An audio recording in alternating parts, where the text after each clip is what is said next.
Hello and welcome to Dining with Death, where we discuss infamous cases of death and murder that have an element of food to them, and then we cook the food from the case. I'm Stacy Lee. Let's begin. We are going to discuss the life and death of actor James Gandolfini, who died shortly after leaving the dinner table. James Joseph Gandolfini was born on September 18, 1961, in Westwood, New Jersey. His mother was an Italian-American, born in America but raised in Naples, and his father was from a northern region of Italy. His parents only spoke Italian at home, and James learned a very strong sense of Italian-American heritage growing up. His family visited Italy regularly throughout his life. Gandolfini graduated from Park Ridge High School in 1979, where he played basketball and acted in school plays. He then earned a bachelor's degree in communications from Rutgers University, where he worked as a bouncer at an on-campus pub while attending college. Because of course he was a bouncer in a club. That fits him perfectly. He was introduced to acting while living in New York City, working as a bartender and club manager. His friend Roger Bart took him to acting class, and Gandolfini ended up studying under Catherine Gately for 2 years. He made his Broadway debut in 1995 as Steve Hubble in A Streetcar Named Desire. His first major film role was that of a brutal mob enforcer in True Romance, which was released in 1993. He was then cast as a Russian mobster in the film Terminal Velocity in 1994. He received critical acclaim in both roles. In 1995, he played Lieutenant Bobby Doherty in Crimson Tide, and that same year he appeared as Bear in Get Shorty.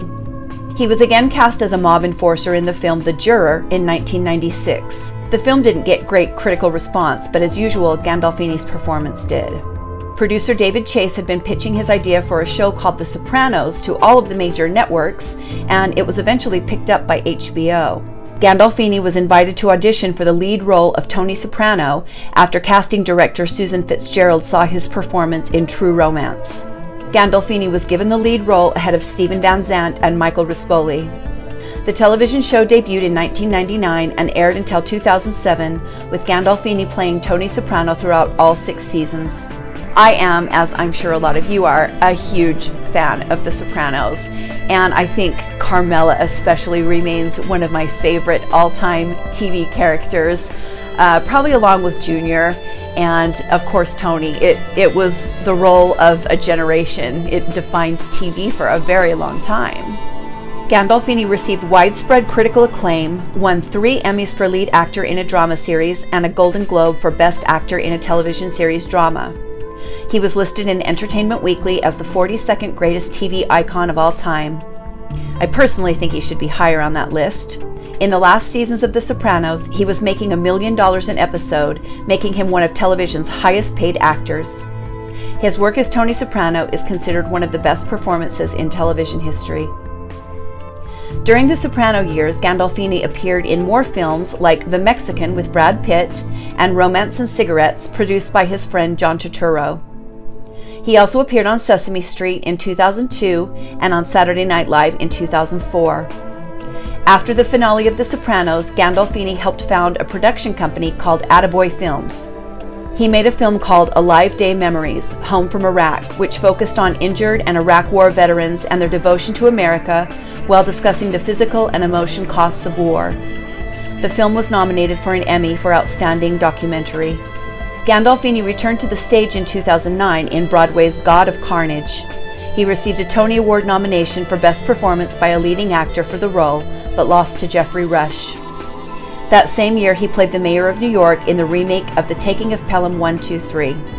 In 2010, Gandolfini produced another documentary with HBO, which examined the effects of post-traumatic stress disorder in military veterans. In 2012, he reunited with Sopranos creator David Chase for Not Fade Away, a musical production set in 1960s New Jersey. I'm sure many of you remember seeing the commercials with James Gandolfini, who was the spokesperson for Wounded Warriors, and he did a lot of fundraising and a lot of work for that organization.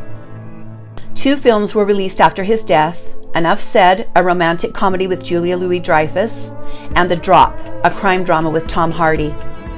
Gandolfini had been set to star in HBO's The Night Of, a miniseries about an accused man who may or may not be guilty.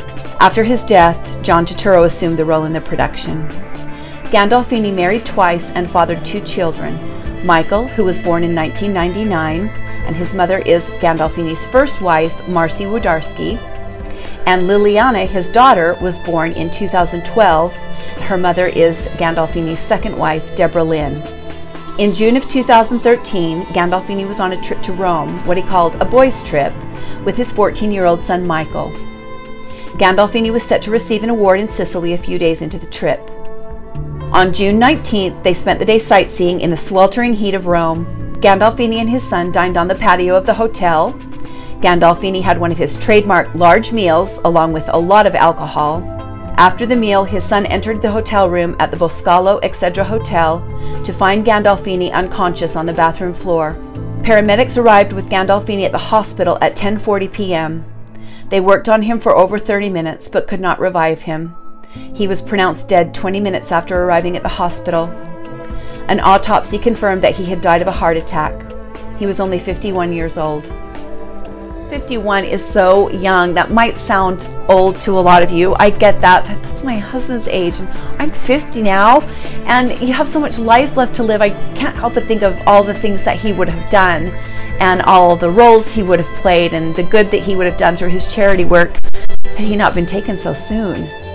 His body was returned to the United States on June 23rd. The marquee lights on Broadway were dimmed on the night of June 26th in his honor, and he was memorialized on June 27, 2013 at the Cathedral of St. John the Divine in Morningside Heights, Manhattan.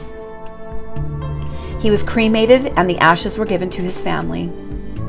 Like I said, his last meal was outside at his hotel with his son. He is said to have downed about 8 drinks within an hour, including 3 pina coladas, all with sidecars of rum, and he also had several beers.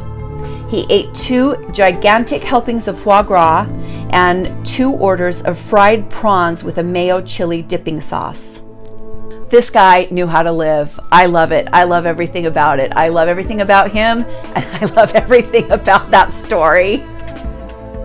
Stay with me, because right now we are going to make actor James Gandolfini's last meal as we go dining with death. We are ready to cook. We are going to make fried shrimp with a chili mayo dipping sauce. We're going to start by making the sauce, and this just could not be easier. I'm going to take about a half a cup of mayonnaise.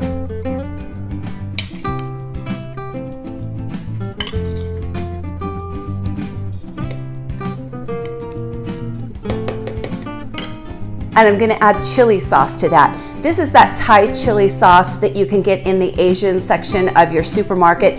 It's sweet, and you can see the little seeds of the peppers in there, and it smells of vinegar and garlic, lots and lots of garlic. You can really use any chili sauce with sauces like this that you want. This is just what I happen to like, and I kind of wanted a little bit of an Asian flair, so I'm going to add, I think, about 2 teaspoons. Let's see, let me see how this looks. I'm going to start there. That looks about right.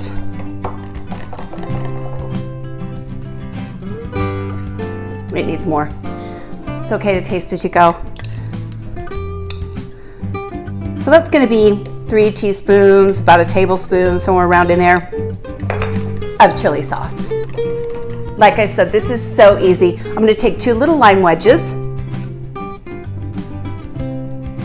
and put the juice in with the mayo. That smells really good. And then I'm going to sprinkle just a little bit of chopped cilantro.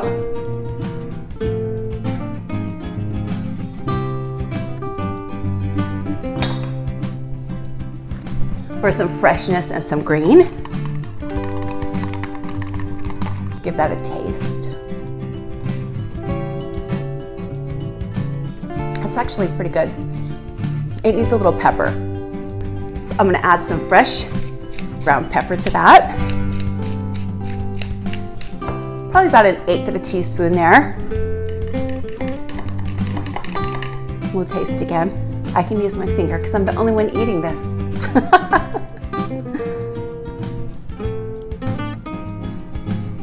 Yeah, that's better. It's still really mayonnaise-y, but it's a mayonnaise sauce. It's gonna taste like mayonnaise. The lime juice is really good with it. So we're gonna set that aside and let's do the shrimp.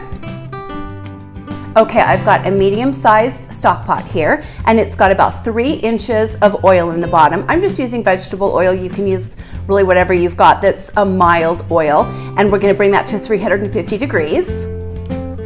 Okay, while the oil is heating up, let's prepare our dishes that have the ingredients in them that we're gonna dip the shrimp in. So first I've got about a cup of flour with a teaspoon of salt and a half a teaspoon of black pepper in it. And these are just panko breadcrumbs that you buy at your grocery store. They already come like this. You don't have to do anything, isn't that great? And then I've got 3 eggs. I'm gonna whip those up. You wanna make sure those are frothy so there's some air in them. And then I've got a pound of large 21 to 23 count shrimp. They have been deveined and cleaned, and then I have removed the shell and left the tail on. And those are ready to dip. They smell like the ocean. I love that. That oil is popping and letting me know it's ready. I tempted, it's at 350. So you're gonna take your shrimp, you're gonna dip them very lightly into the seasoned flour, both sides. Shake off the excess, into the egg, and into the panko. Just like that. Now usually when I'm cooking for just a few people, I will leave these sitting in the breading until I have enough done to do a batch. That's how fast they cook. You don't want to drop one at a time and then come to find out the one that you put in first is burnt and the other ones are raw. So I find it works best for me if I just leave them sit in the panko until I have a batch. Whenever you're deep frying anything, you want to make sure that you don't overload the pan because you will bring the oil down in temperature and then it won't crisp your food up so nicely when it's the perfect temp. So flour, egg, and panko. And kind of pat that in. Oh, this guy still has a couple of little legs on. Sorry, dude. Flour, egg, and panko. Flour, egg, and panko. Just make up a little song to entertain myself. It is said that Mr. Gandolfini downed 2 very large orders of this for his last meal. So for me, a large order of shrimp is like, I don't know, 8. It's always a good idea when you're breading anything to keep a clean hand and a messy hand. That way if you have to grab something in the kitchen, or if you're working and you know your chef throws a plate at your head or something like that, you can block it. Okay, let's start dropping these in. Can you hear me?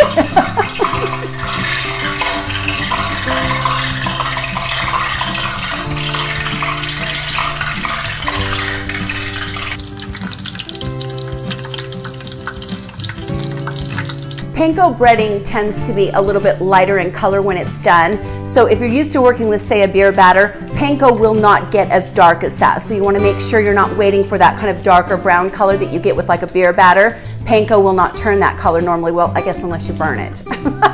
But what I'm saying is if you're going to use panko, make sure you pull it out. You know, don't wait for that brown color that you get with other batters because it won't ever turn that color. And if it does, then you've gone too far. So it's okay to pull it out when it's still lightly blonde, crispy, and juicy and delicious. Aren't those beautiful? Look at that. Oh my gosh, that looks so good. Okay, our shrimp are out of the oil, and I've just put our dipping sauce in a little ramekin with a lime wedge.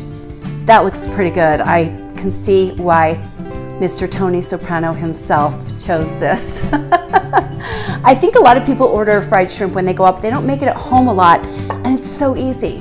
So I hope maybe after watching this today, you see how easy it is. Maybe you'll try it. But right now, we're gonna taste this.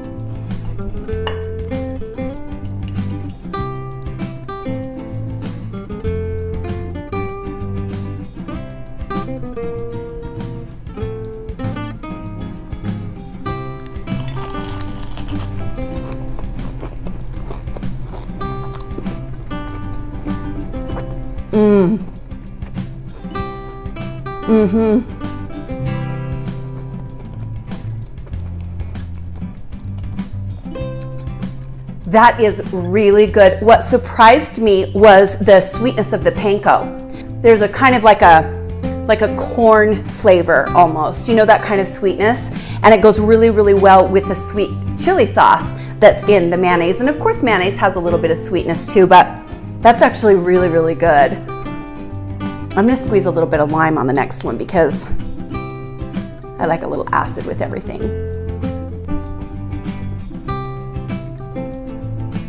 So good.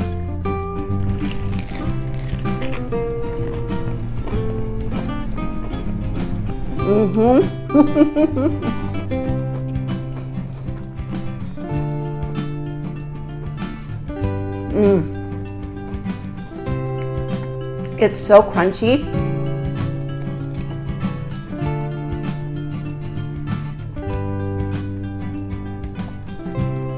If I made this again, I might add a little bit more salt to the flour mixture, but other than that, it's really quite good. I can definitely see why you would order this. Maybe not 2 large orders and 8 cocktails, but then again, who knows? Thank you for joining me today as we discuss the death of fantastic actor James Gandolfini and cooked part of his last meal. I appreciate you watching. Like and subscribe if you'd like to see more, and I'll see you next time on Dining with Death.